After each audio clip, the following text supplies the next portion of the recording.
การครั้งหนึ่งนานมาแล้วมีหนูน้อยชื่อว่าแจ็คเขาอาศัยอยู่ในกระท่อมเล็กๆกับแม่ของเขาพวกเขามีชีวิตที่ยากจนมากและมักจะไม่มีอาหารกิน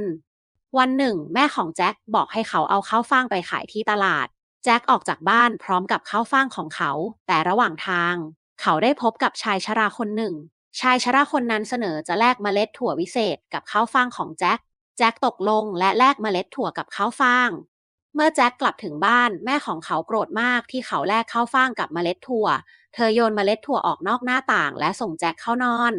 เช้าวันรุ่งขึ้นแจ็คตื่นขึ้นมาและพบว่าเมล็ดถั่วได้งอกขึ้นเป็นต้นถั่วยักษ์ขนาดใหญ่เขาปีนขึ้นไปบนต้นถั่วและพบว่ามีปราสาทขนาดใหญ่ตั้งอยู่บนยอดต้นถั่ว